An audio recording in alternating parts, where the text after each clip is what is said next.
Hi, welcome to art class today. Um, I hope you are doing well. Today I was going to talk about thumbnail sketching. So, thumbnail, I'll show you a bunch of them in a second and then we'll do a bunch of them. But a thumbnail sketch is mm, kind of like a warm up in choir or something like that, where you warm up your voice. Well, thumbnail sketching are very small. They're called thumbnail because they're maybe the size of a thumbnail. No, they're a little bit bigger than that. But they are small drawings. Let me go to one here. Here's some pretty advanced ones. But as you can see, they're just the whole page is split into what 4, 8, 12, 16 on this one. Let's see. I have a bunch more on here. Here's three thumbnails. You can see they're not completed drawings. They're more just little quick sketches to get some ideas down. And they're not only good for warming up, but here, do that. They're not only good for warming up, but they also help you get a bunch of ideas down so you can choose which one you want to put more effort into and then make a big painting version of it or something like that. So it'll save you time. If you want to make a big painting, it's good to do some thumbnail sketches on a piece of paper first, just to choose, what you want to paint. Another thing they're good for is just practice. Because they're so small, you can do a bunch of them fairly easily and quickly. So the more the merrier when you're practicing something, kind of like lifting weights. You don't want to just lift one weight a day one time. Like that would be like doing a big painting every day, though that would help you too. But it's better to do a bunch of little reps with maybe a small weight, which would be these little sketches. So great for getting better at drawing. They can be fun and relaxing and get you to kind of imagine things. So let's look at a couple other ones. Let's see. Here's one. You can see this person maybe um, was in a city or something. You can see just very angular, but a whole bunch of different shapes, and they maybe chose their favorite one and developed that into a full drawing. Here's some more. This is maybe an interior designer could use this to show a client, like they're going to somebody's house and they're showing, oh, let me draw real quick what I'm talking about, and you can explain to other people by drawing a lot better if you practice these little thumbnails. So they can also be used for communication. Here's an example of somebody that maybe was going to paint this still life of a glass, a mug, and an apple, and decided to try it out 6 different ways to see which one they thought was their favorite. So, those are enough examples for now. Let's get sketching. So, I actually have pulled up on Pinterest here. I typed in street photography because I wanted kind of some city scenes in a city. You can just see like a guy sitting there reading the paper. All this, just a bunch of different pictures. So I just typed in street photography and this was what came out. So I'm just gonna start at the top here and just kind of pick ones that I find interesting, and we'll draw them. So here's this one. This is nice. And so the key to this is first to draw little frames. So let me get a pencil here. Let's see. Sketching pencil. Okay. And key here is to get some little squares. So nothing more big than this maybe on your paper. I'm going to zoom in though so you can see it. And then quickly, the first thing I want to do, because today I want to kind of practice my perspective. which is making things look three-dimensional. So first thing I'm going to draw is my horizon line, which is, that's the level. If I were to put this, I can't really, but it's the level of everybody's heads, or eye level. So I'm going to put that in, and then kind of the vanishing point in this picture is right in the middle. That's where all my lines are going to kind of point to. So anything at eye level will touch that point.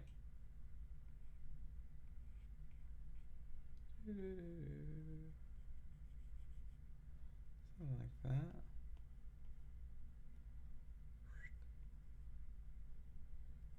Oops.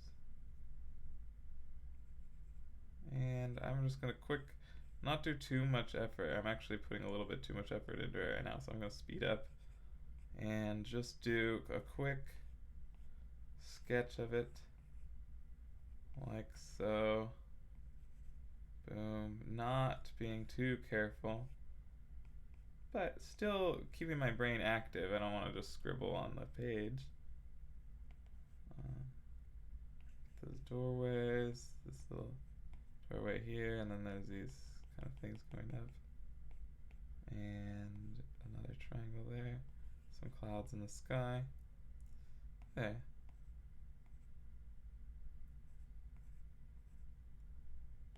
And I'd say that's pretty good for a thumbnail sketch. I can also include some coloring in of areas that would be darker, just to give a little bit more information that I could see from a distance. We add this biker in. So you can see everything can be a little bit scribbly, and that's good. Alright, so one down. Now let's move on to the next photo here. So I'm gonna go, let's see. Here's a woman sitting on a bus bench, waiting for the bus. So, again, I draw my rectangle, boop, and then I just start quickly getting in there. The eye level is about here. So again, I'm going to start with that.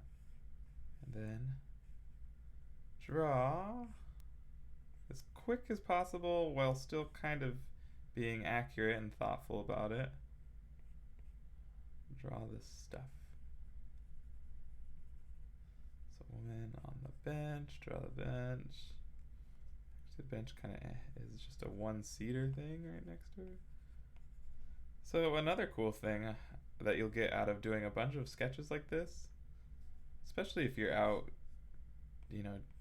sketching things in the real world, not from pictures, but you also get it from pictures, is you get to kind of see the stories happening around you, see little things. What is this woman up to? As I'm drawing her, I'm imagining kind of a story about her, and that also just, it's kind of fun. It helps my creative brain to think about where she might be going, or just kind of enjoy her outfit. Whatever. There. So, got that one done. I kind of did that one bigger than the other one, huh? I could keep them small. Good thing about working on here, I guess, is I can just do this. What actually I could do is, now I'm going to draw all the squares out in advance just so I have them all in the right spot. So you can do this too on your page if you would like. Just draw out evenly spaced. They can be squares or they can be rectangles. I'm going to have some taller rectangles at the bottom just to switch it up. Ideally they should be the shape, whatever shape your piece of paper you're going to be finishing your drawing on. Whatever that shape is it a square, then maybe draw squares. If it's a rectangle, draw a rectangle. Like this picture.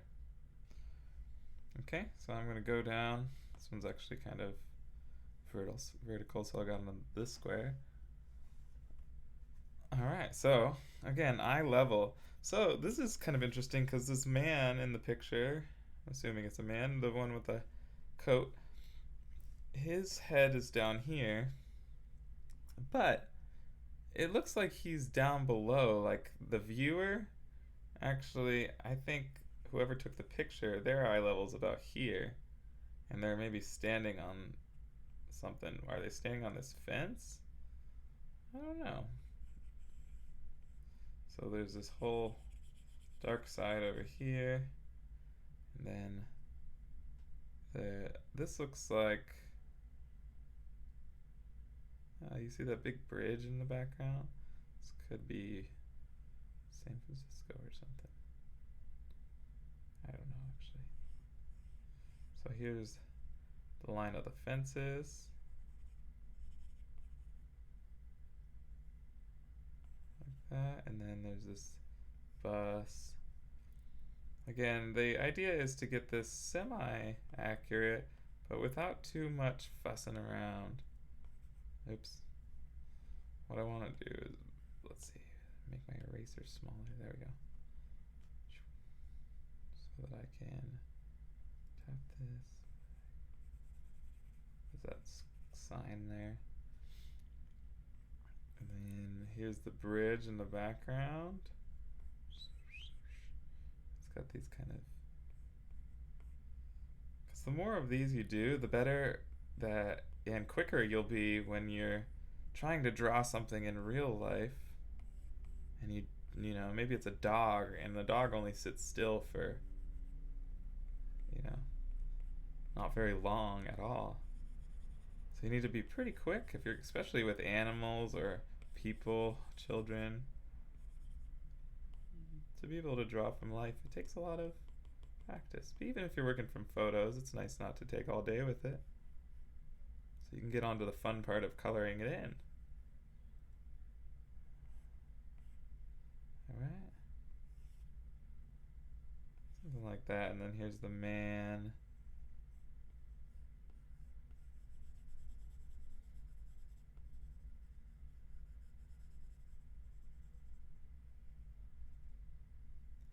There. Got that one done. You can see how it's generally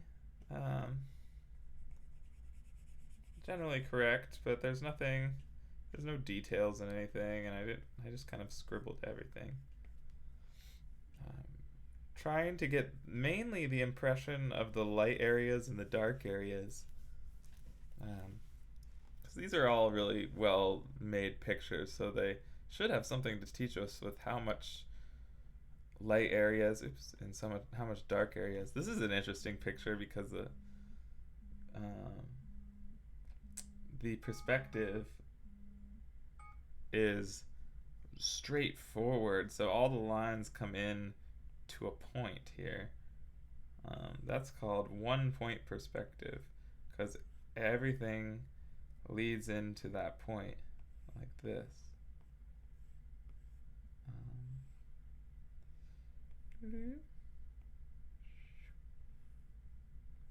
Like so. Here's the bus. All of the lines you can see, at least all the parallel lines here, are leading straight to the middle of the picture. There's these stairs, exit sign. I'll kind of color it in a little bit. So this, you know, I'm almost done with drawing number 4, and hasn't taken long at all. But I've already gotten the experience of drawing now a subway. I've drawn the street from above, building from eye level, all within just a couple minutes. There, that's pretty good. You can see how the left side has more darkness and how the right side has more of the lights. I think that's pretty cool, and it's so simple here that you can see it very easily. I'm going to press play on this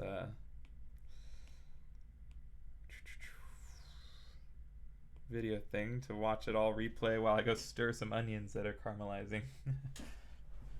1 minute.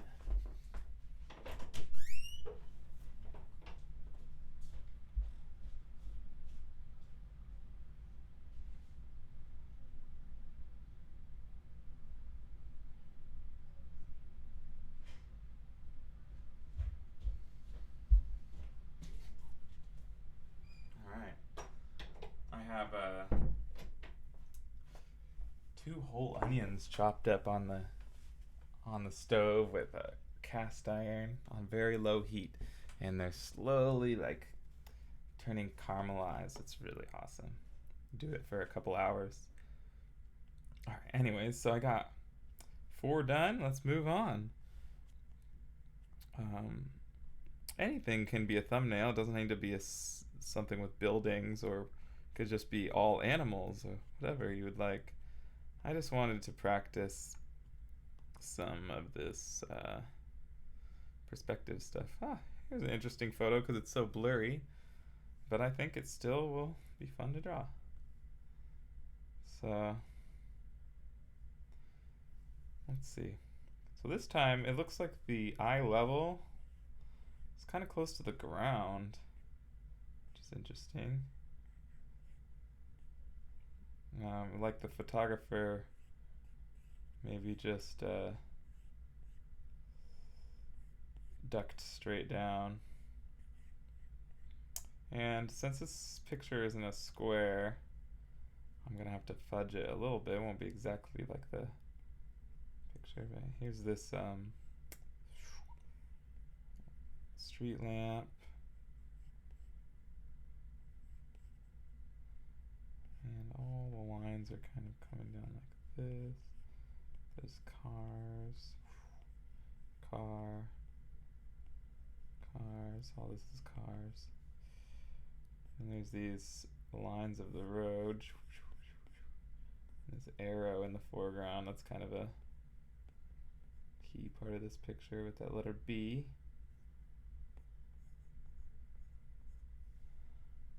Yeah, something like that.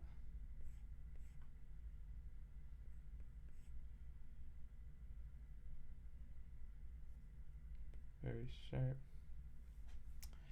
And maybe color in this side just a little bit, and color in the ground a little bit,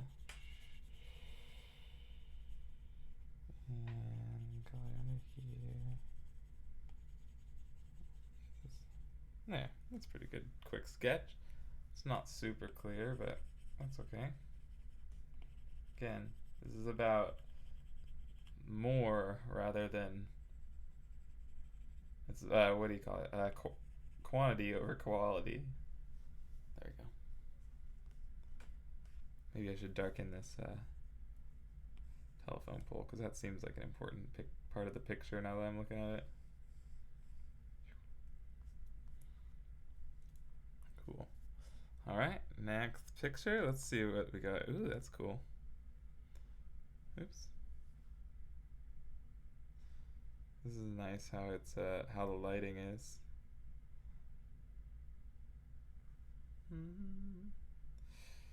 Alright, so this one, eye level, is just in line with the guy that's in the picture.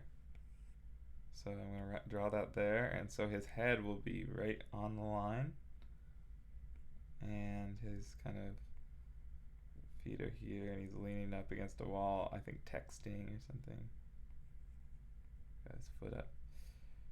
Okay.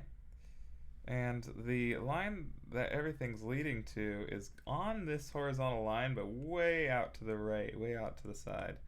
So I gotta kind of imagine the point going way out that way, but everything should point to that same spot that I'm imagining.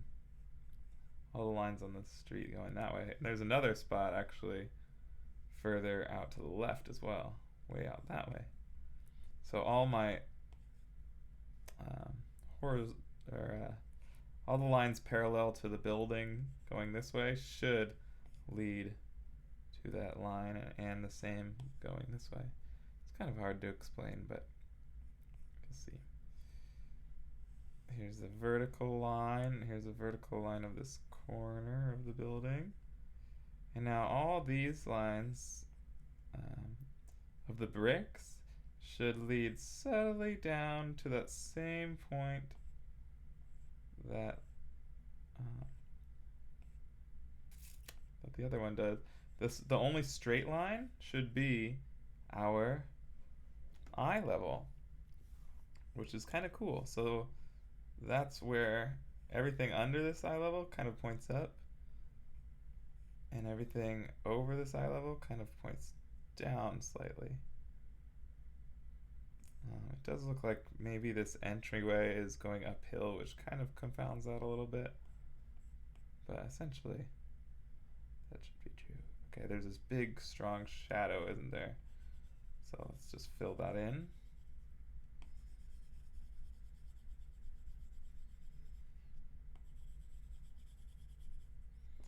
So sometimes this type of drawing rapidly and without giving too much care to any one drawing might feel kind of like a workout. It's not super hard, but it's not easy too. It doesn't. You have to actually be thinking the whole time, and you almost might feel like you're working out a muscle. Like, oof, I need to take a break after a while. And that's okay. That just means you're getting better at something. All right, so I got that. Let's go back and find another one. This is cool. I'm trying to choose pictures that I think have cool perspectives. So camera angles, essentially. So this one's interesting. I don't exactly know how to handle this up direction with eye level. So I'm just gonna eyeball this one without doing an eye level sketch. So I've got one line going like this, one like this, and then this building, the lines are going, so there's one going like this, and like that. Then we've got a gentleman in here. It's a model, and he is kicking his feet out. So I typed in street photography. I wouldn't consider this street photography necessarily because it's obviously a posed model. And when at least for me, my definition of street photography is taking pictures of people in public in the street, like almost without them knowing. I mean, they can know, but you're taking pictures of everyday real life and not sort of posed. But you know, people have different definitions for themselves of what they think. But usually, for me, street photography is a little bit more of an exploration and yeah.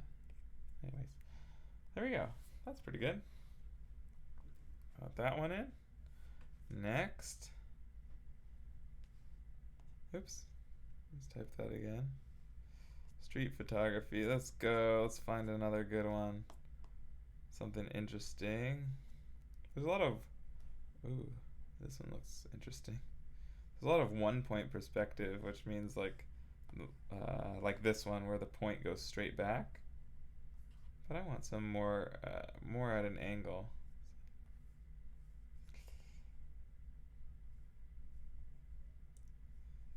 Okay, so this one has this cool building.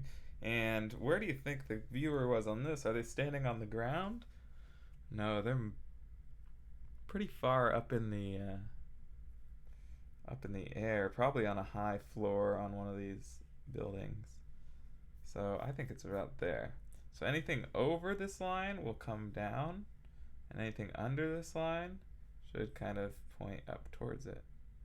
That's kind of the handy thing about finding your eye level. And everything right at the line should be completely horizontal. So this is at such a subtle angle that it's not... How would I do this quickly? I think I'm just gonna simplify these shapes quite a bit. But something like that. And there's these staircases coming down towards just about eye level, and then it comes back up here. There's another building in the corner.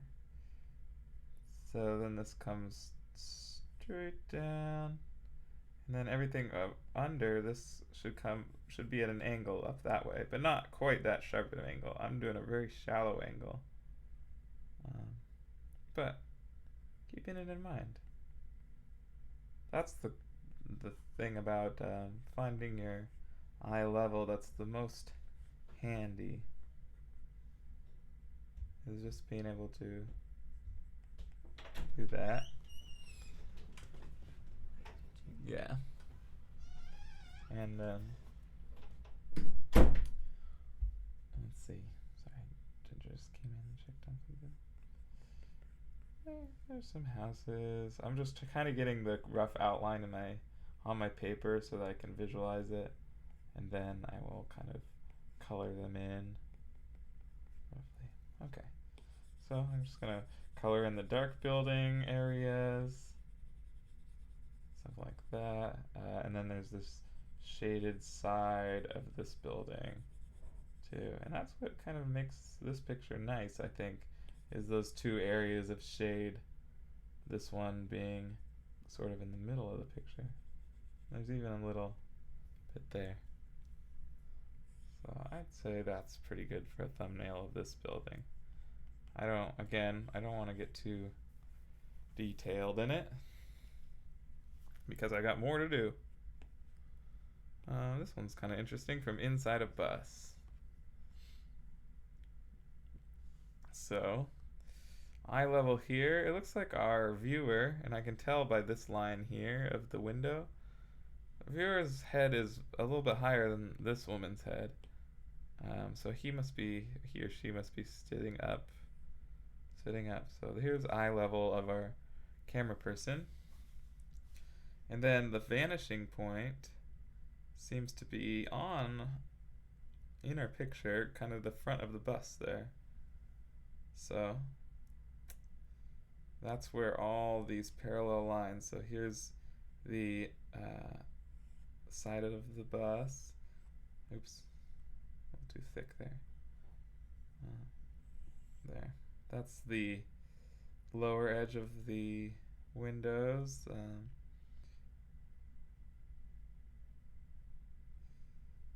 Actually, more like this, because really this is actually a little bit out of the window. So if I draw the window around it, like this, so the point should be there. So even the top level here should come down.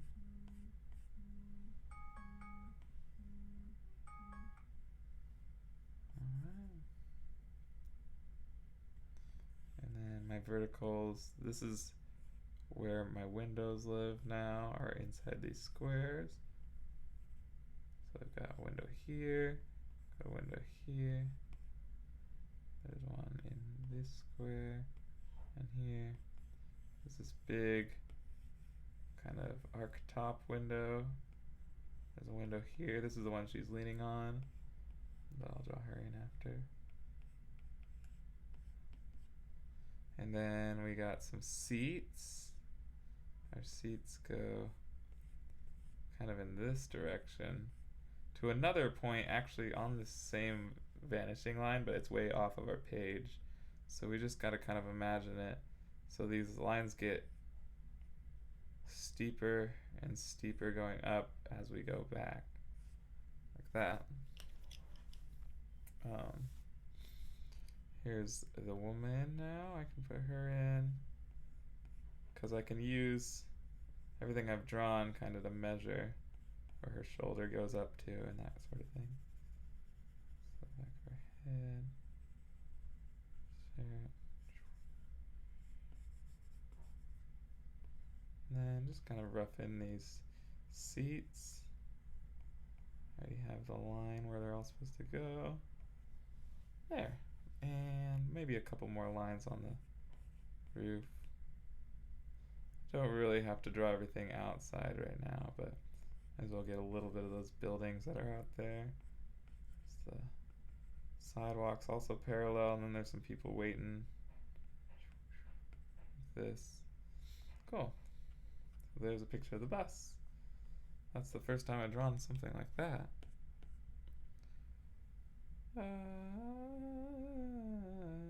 Let's see, there's some more pictures. Ooh, that's a cool one. I'm not gonna draw it though. It's a little bit too simple. Here's one. Guy's kind of running upstairs.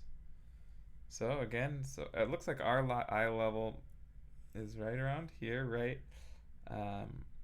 If I draw this guy, this guy running in front might be a little bit taller, or maybe our cameraman is tucking down a little bit. Actually, at about the same level. So this guy's eye level's here and ours is here, so he's a little bit taller.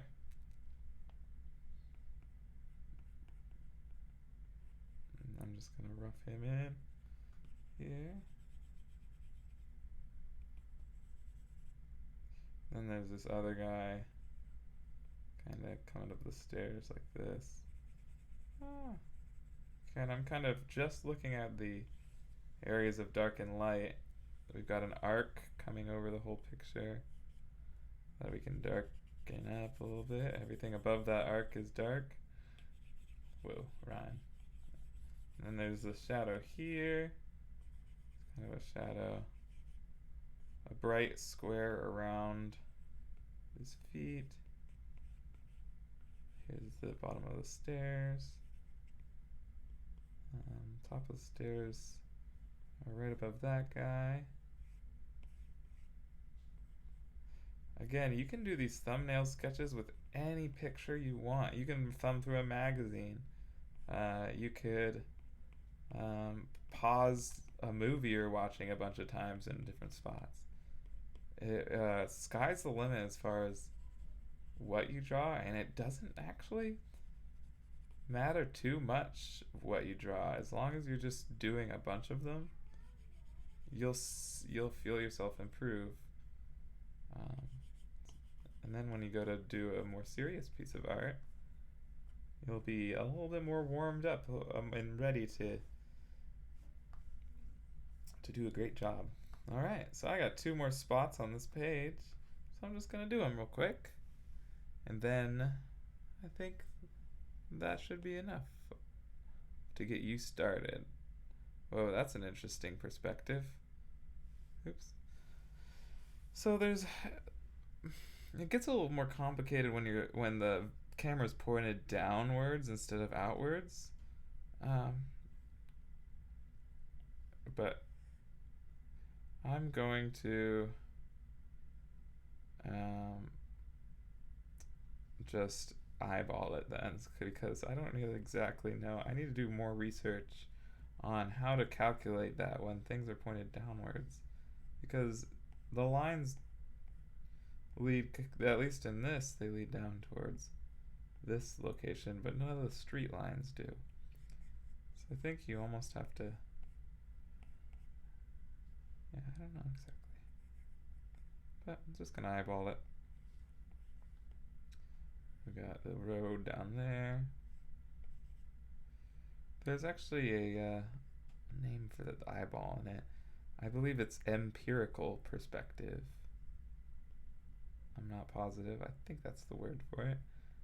As opposed to linear perspective. Linear perspective would be if I use rulers and I exactly calculate it so that I know all my lines are in the right spot. And it's very scientific, and you gotta kind of know your mathematics.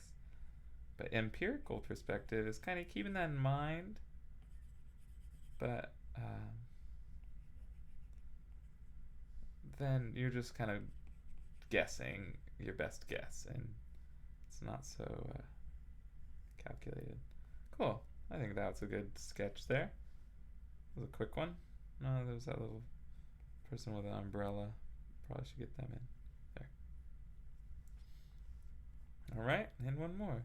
And another cool thing is after you have a whole page of, 12 of these or whatever, uh, you've got a cool looking comic book esque thing going on. So I might actually do this not on my iPad, but in a sketchbook I just recently picked up because it's actually proving to be pretty fun.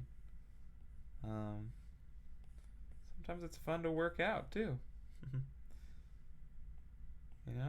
Doing things that are good for your brain, good for your body. Sometimes we're a little bit intimidated by it to put in the energy, but the reward is often worth it. So yeah, go ahead and put in the energy today with something, whether it be drawing, maybe it's going for that walk that you've been wanting to do, but it's just so hot out. You can always drink a lot of water.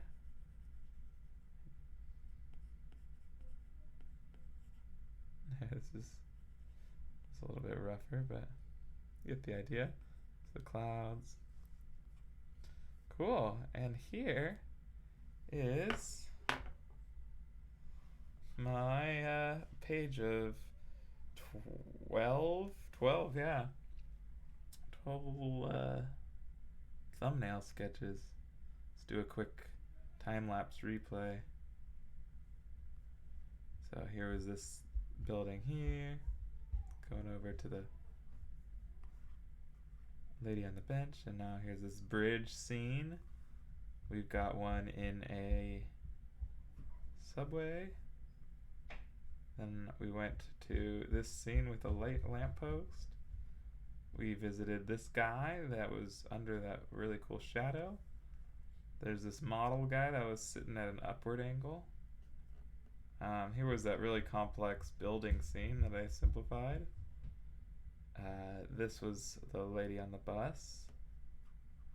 Up here, the guy's running up the stairs. This was looking down the handrail. And then finally, the guy sitting on the train. Cool. Alright, well, let's go back to just the camera. Wait, no, just camera.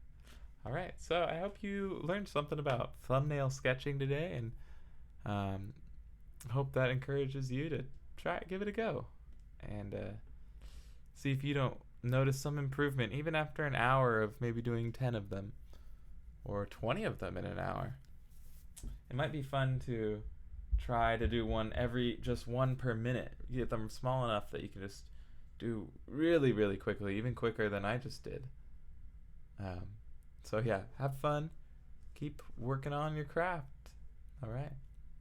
Take care.